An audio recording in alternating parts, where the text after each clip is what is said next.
you here? You. Why are y'all here? I mean, if we were at a Charlie Wilson concert, I might assume you were there for the music. If we were at a Cowboys game, I'd probably figure you were a football fan.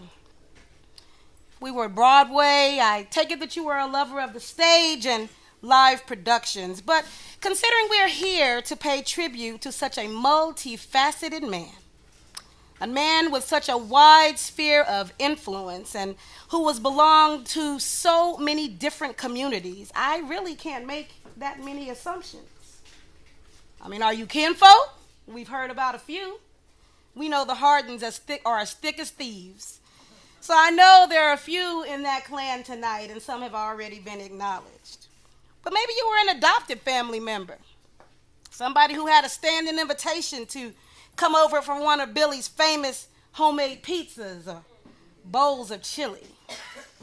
Perhaps you are associated with Billy through his career in education, both as a teacher and a student. He was so dedicated to making the road of education as smooth as possible, particularly for young people. I mean, and he led by example. While he was working with folks who had dropped out of high school, he was personally pursuing the highest degree in the land.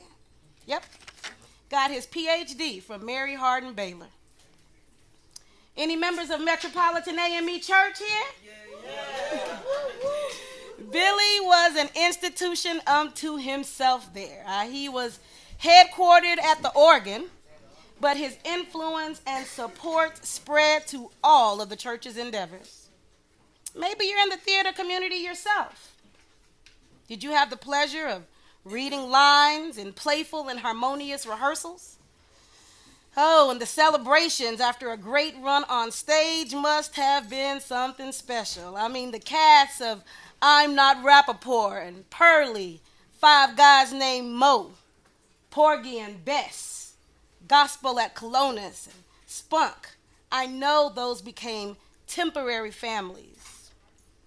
Maybe you're just a theater goer who's been mesmerized by the stories and the journey that Billy took us on when he transformed into one of the many characters he played. So you see, on one hand, I can make no assumptions about what brings you here, but on the other, I actually can. Because no matter what house you met Billy in, his mama's house, the church house, the school house, or the house of theater, when Billy was there, it was always a house of love. So in that spirit, you are invited to sit back and revel in your personal connection with Billy, Brother Billy, Chuck, Uncle Chuck, Mr. Harden, Dr. Harden, and now our own heavenly angel. Let's enjoy a look down memory lane and relive some of his most memorable moments on stage. Once on This Island. In 2016, Billy produced and directed the musical Once on This Island for Spectrum. The show was performed at the Boyd Vance Theater. Billy's first directorial project was beautiful and artistic. Once on This Island is a musical that tells a story of life, pain, love, grief, hope, and faith, and how a peasant girl uses the power of love to bring people of different social classes together. And now I present to you Spectrum Theater Company singing We Tell the Story.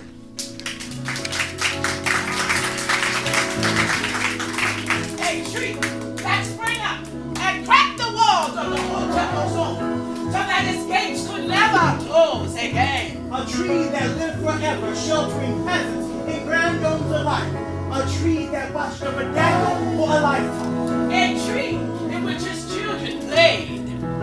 And one day, as Daniel's young son sat in the shade of the tree, He noticed a beautiful young peasant girl high in the branches. looking out at the world.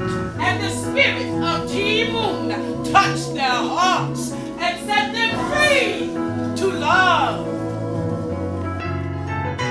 As she stands against the light,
Billy produced the Colored Museum as a staged reading during Spectrum's play reading series. The play reading was performed at the Boyd Vance Theater, where Billy himself performed in 2 of the play reading scenes. Cooking with Aunt Ethel is one of the monologues from the Colored Museum. Aunt Ethel is the host of a cooking show where she sings up an interesting and mysterious dish of something. Welcome to Aunt Ethel's Down Home Cooking Show.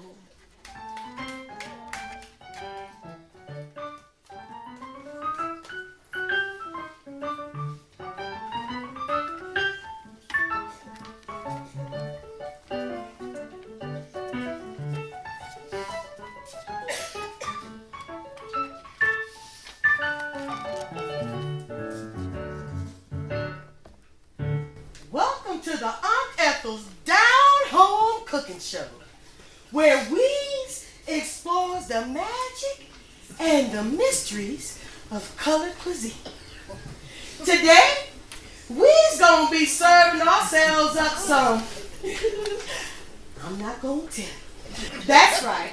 I'm not gonna tell you until you done cooked it. Child, on the Aunt Ethel show, we love to have ourselves some fun. Are you ready? Yeah. Let's go. First you add a pinch of style, and then a dash of flair. Now you're stirring some preoccupation with the texture of your hair. Next you add all kind of rhythms, lots of feelings and pizzazz. Then honey, throwing some rage till it congeals and turns to jazz. Now you're cooking with Aunt Ethel. You're really cooking with Aunt Ethel. Oh yeah. Now you add a heap of survival and a melody, just a touch. And add some attitude. I put too much. And now your whole lot of humor, some salty language, mixed with sadness. Then you throw in a box of blues and simmer to madness. All right. Now you're cooking with Aunt Ethel. Oh yeah. Now I'm gonna tell you what you do next. Now you beat it, really working hard and this old. And in a few hundred years, once it's aged and fully grown, you put it in the oven till it's black and has a sheen, or till it's nice and yellow, or in its shade. Now you take them out and you cool them, 'cause they ain't no fun when they hot. And won't you be surprised at the concoction you got? You have baked. You baked yourself a batch of Negro.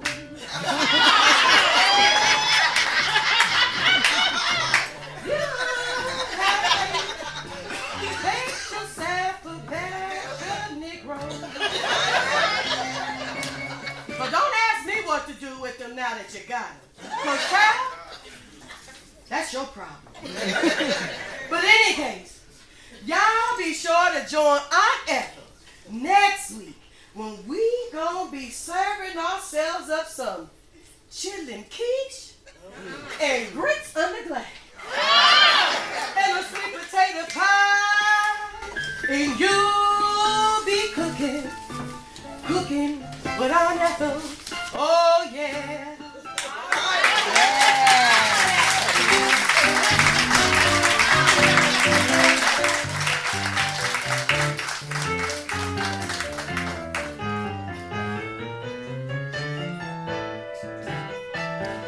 When Theater Austin produced the Austin premiere of Fences, and Billy was cast as Troy Maxon, it was his first major dramatic role. The show was performed at the Mary Moody Northern Theater at St. Edward's University. Billy won a B. Iden Payne Award that year for Best Actor in a Drama. Fences, set in the 1950s, tells of a man who was an amazing baseball player, but never made it to the major leagues because of the color of his skin, causing him to have to settle into the life of a trash collector.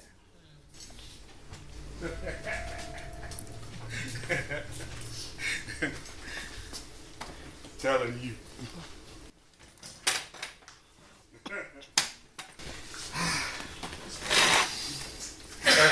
Troy, you ought to quit all that lying. I ain't lying. That Negro had a watermelon this big. Talking about what watermelon, Mr. Rand? Like I fell out. What watermelon, Mr. Rand? And it's sitting there big as life. And what did Mr. Rand say? Ain't said nothing. Figured if the Negro too dumb to know he carried a watermelon, he wasn't going to get much sense out of him. Trying to hide that great big old watermelon under his coat. Afraid to let the white man see him carry it home. See, I'm like you. I ain't got no time for them kind of people. Now, what do you look like? Getting mad.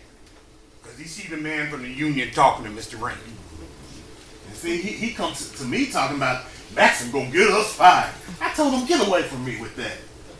He walked away from me calling you a troublemaker. But you still ain't told me what Mr. Rand said.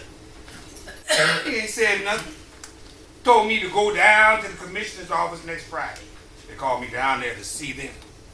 Well, as long as you got your complaint filed, they can't fire you. That's what one of them white fellas tell me.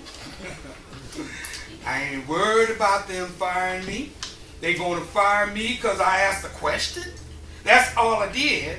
I went to Mr. Rand and asked him why. Why you got the white men driving and the colored lifting? Told him. What's the matter? Don't I count? You think only white fellas got sense enough to drive a truck? That ain't no paper job. Hell, anybody can drive a truck. How come you got all the whites driving in the colored lifting? He told me take it to the union. Well, hell, that's what I done. Now they want to come up with this pack of lies.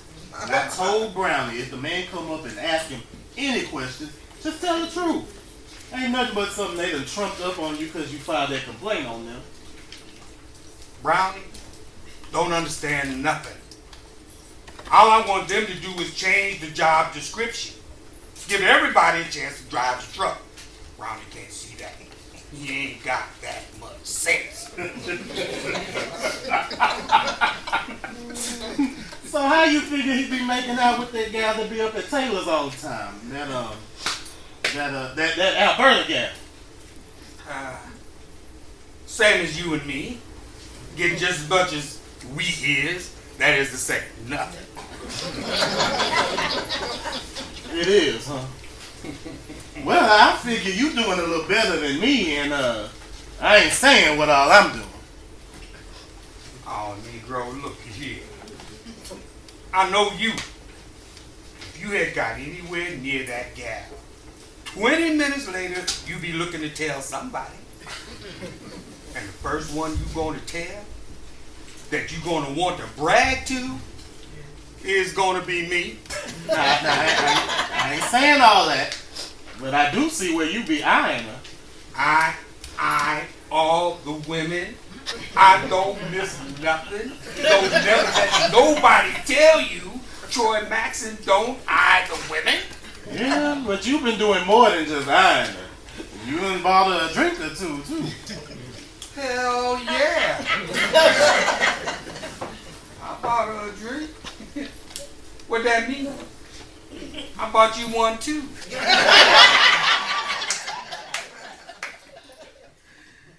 What that mean? Cause I buy her a drink. I'm just being polite. It's all right to buy her one drink. That's what you call being polite. But when you want to be buying her 2 and 3 drinks, that's what you call eyeing her.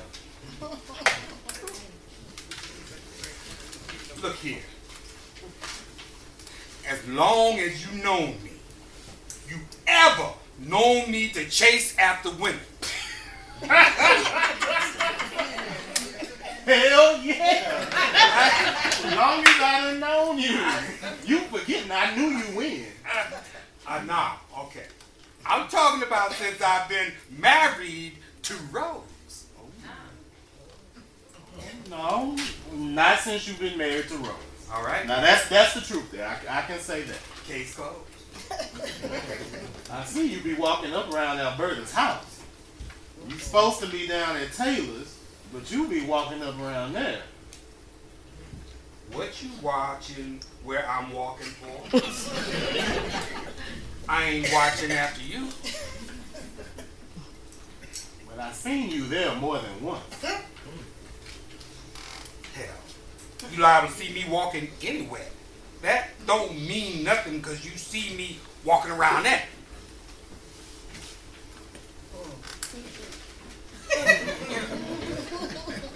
Where'd she come from anyway? She just kind of showed up one day.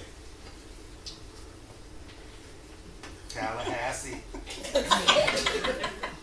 You can look at her and tell she one of them Florida gals. They got some big, healthy women down there. Grow them right up out the ground. Got a little bit of Indian in them. Most of them Negroes down in Florida got some Indian in them. Well, I don't know about that Indian part, but she damn sure big and healthy. Woman wears some big stockings. Got them great big old legs, hip wide as the Mississippi River. Blades don't mean nothing. You don't do nothing but push them out of the way. But them hips cushion the ride. Bro, you ain't got no sense. It's the truth. Like you riding on good years.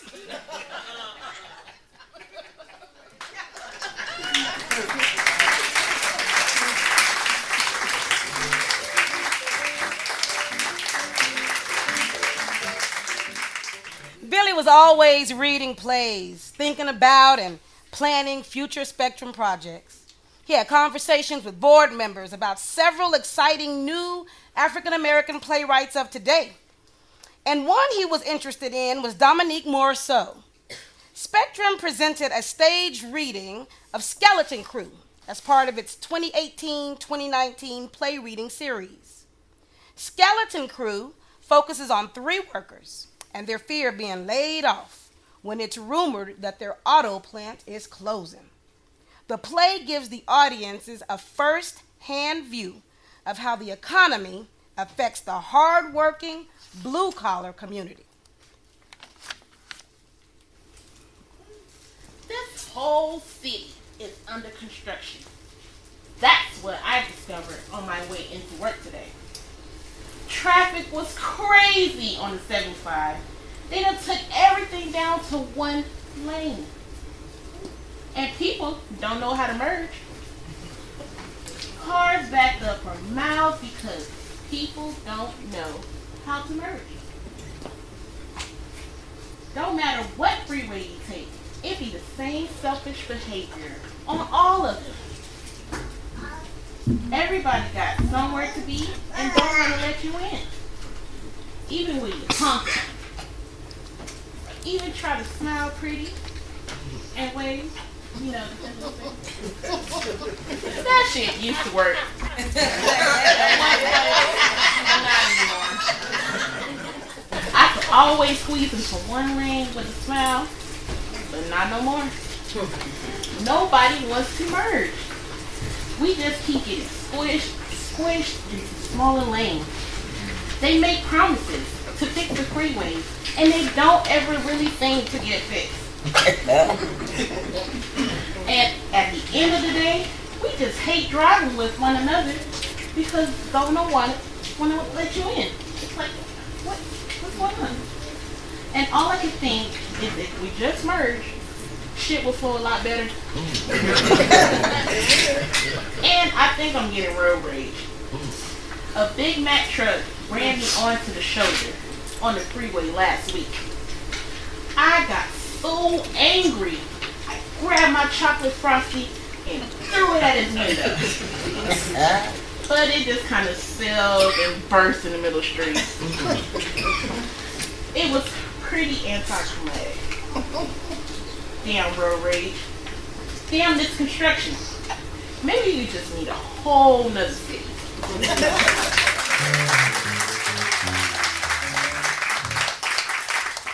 Judy Arnold has been a member of Spectrum Theater Company since its inception. And she's one of the theater company's most talented performer and actor. Judy has performed with Billy on shows like Crowns, Once on This Island, and many, many gospel programs. Introducing Judy Arnold and the Spectrum Singers singing Human Heart.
introduced Spunk for Spectrum in 2016 at the Austin Playhouse, where he played the keyboard for the show as well.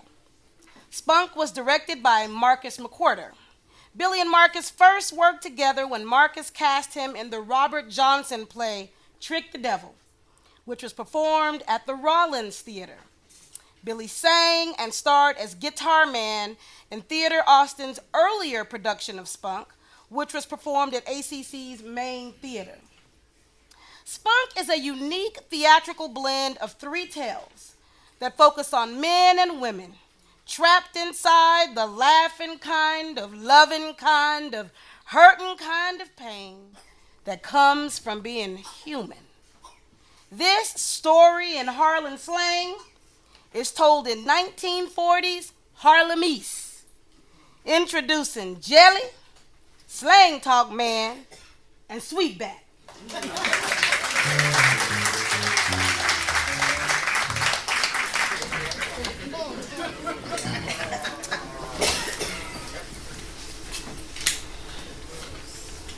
Wait till I light up my cold pot and tell you about this zigaboo called Jelly. Well, all right now. He was sealskin brown and Papa treetop tall. Skinny in the hips, solid built for speed. He was born with this rough, dried hair, but when he laid that grease and pressed it down overnight with a stocking cap, It looked just like a righteous moss. he had so many ways you got seasick from looking. Solid, man, solid. His mama named him Marble, but after a month on Lenox Avenue, he changed all that to Jelly. how come?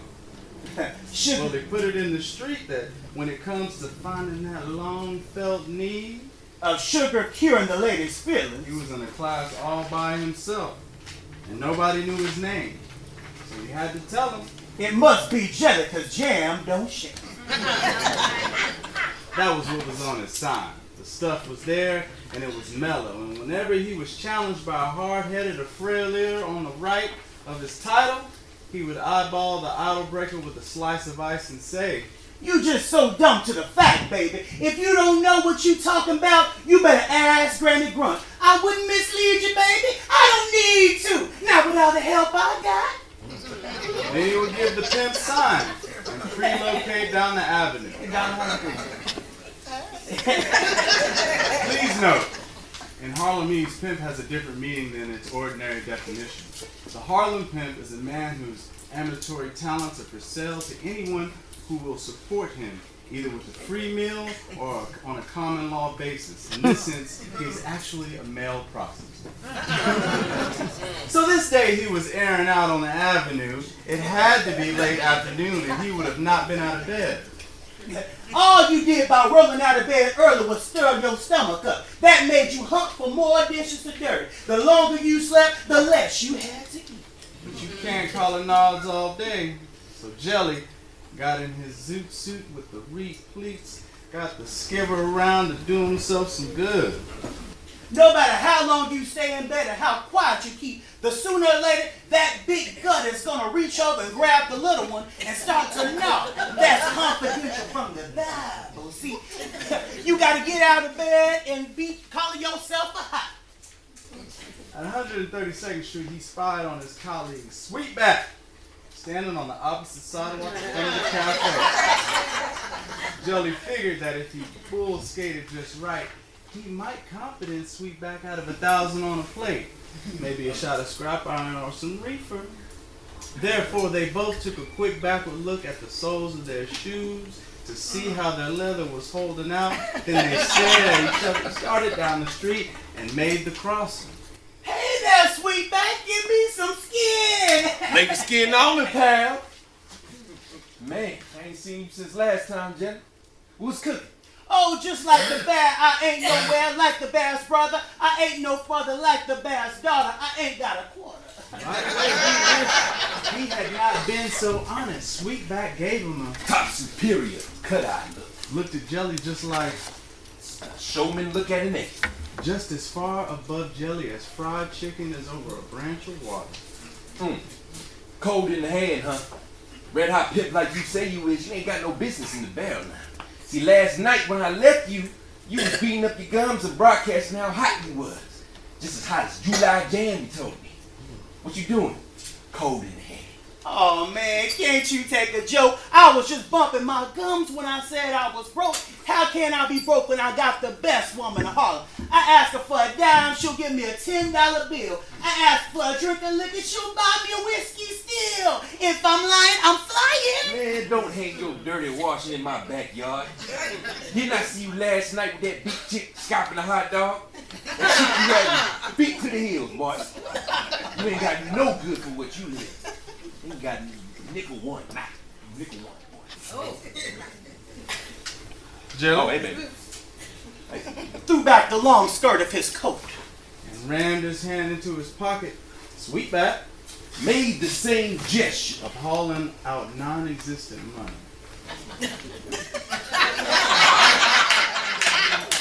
Put your money where your mouth is. Back your crap with your money. I bet you $5. You got $5? Yeah. Jelly. I've been raised in the church. I don't bet, but I'll doubt you 5 rocks. I thought so. I knowed he'd back up when I drew my roll on him. Man, you ain't drawing no roll on me, Jelly. You ain't drawing nothing in your pocket. You better stop all that boogabooing. Next time I'm liable to make you own up to it. There was a splinter of regret in Sweetback's voice. If Jelly really had some money, he might have staked him to a hop. Look, good southern cornbread, the piano on a platter.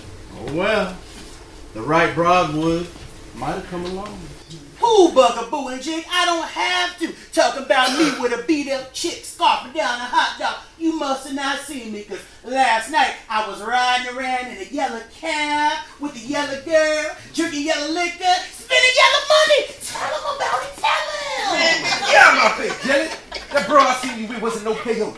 She's one of them cold-scuttled blondes with a head just as close to her head as 99 to 100. Alright? She looking like she had 75 pounds of clear bosom. Alright?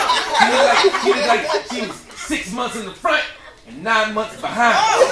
Okay? Buy you a whiskey still. That broad couldn't make down payment on a pair of socks. Nah, Sweetback. Long as you been knowing me, you ain't seen me nothing with payolas, but payolas. I can get any fair ill I want to. How come I'm still up in New York? Huh? You don't know, dude. So since you so dumb to the fact, I reckon I have to make you heat. Had to leave from down south for Miss Ann used to worry me so bad about getting with her. Ooh, me? Man, I don't deal in no cold. Oh, man, you trying to show your grandma how to milk ducks. Alright? Best you can do is confidence some kitchen mechanic out of a dime or two. Now me, I'm not prepared with them cat bras up a Sugar Hill and fills them up for the melody. You feel me? Man, I'm quick death and easy justice. You just a homeboy, Jelly. Don't try to follow me. Me follow you? Man, I come on like gangbusters and I go off like the March of Time. If that ain't so, God done gone to Jersey City and you know he wouldn't be messing around in a place like that. Look at here, look at here, look at here. The right broad might come along. Know what your woman done? Know what my woman done? We hauled off and went to church last Sunday. Then we passed around the penny collection. I threw in $1. The man looked at me real hard for that. That made my woman mad. So she called him back, threw it in a $20 bill. Told him to take that and go. That's what he get for looking at me because I threw it in $1. Jelly, the wind might blow and the door might slam. But that what you shooting ain't worth a damn. Sweetback, you fixing to talk out of place. Hey, if you trying to jump Salter, Jelly, that's your mammy. Don't be playing in the family, Sweetback. I don't play in the dozens. I done told you. Jelly? Slammed his hand in the bosom of his coat as if he was gonna draw a gun. Sweetback? Made the same gesture. If you wanna fight, Sweetback, the favor is in me. See, I was deep thinking then, Jelly. Yeah, it's a good thing I ain't short-tempered. Ain't nothing you know how. Oh yeah, well come on. Nah, you come on. No, you come on. You come on. No, you come Come on. No, you Come on, Jelly. Come on. I ain't seen you do nothing yet, though. You sport your hand good.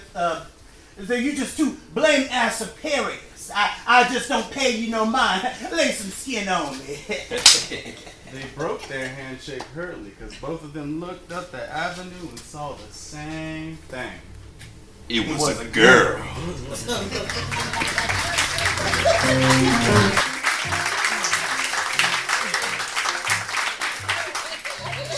My. Well, we won't be producing an excerpt from Killingsworth, but we do want to talk about Billy's role. Texas playwright Eugene Lee and Billy first worked together in Zach's Gospel at Colonus. Billy produced a reading of Eugene's play, East Texas Hot Links, as part of Spectrum's play reading series. He and Eugene also collaborated on a solo performance when Eugene read and discussed scenes and monologues from his own plays, and they were performed as part of a special summer program in 2015 at the Bullock Museum. Killingsworth is a part murder mystery, part domestic drama that examines the complicated dynamics of an African-American family living in a small Texas town in the 70s.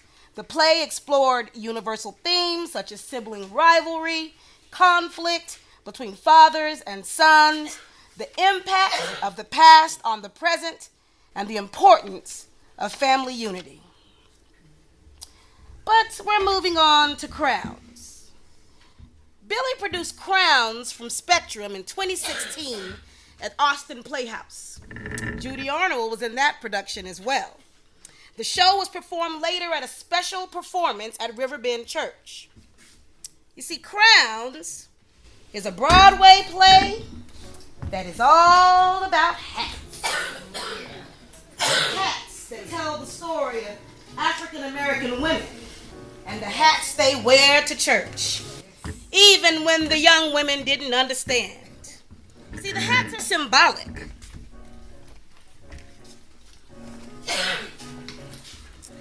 They represent the way women express themselves in the presence of their God.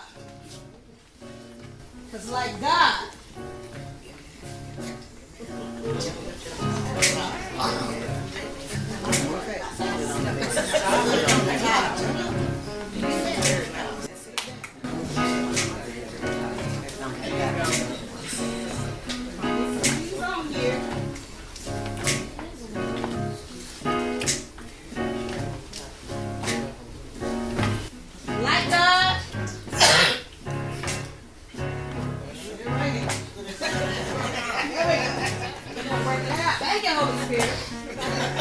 hats are the very top part of anything.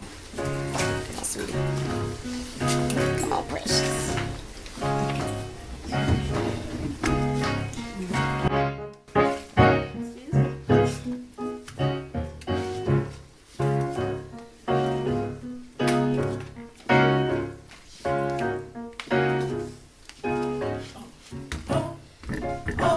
Welcome Judy Arnold and the Spectrum Singers singing "Oh Mary, Don't You Weep." Oh, oh, Mary, oh, oh, Mary, oh, Mary, don't you weep. Come on, tell mother not to mourn. Listen, Mary,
about to make us forget where we are.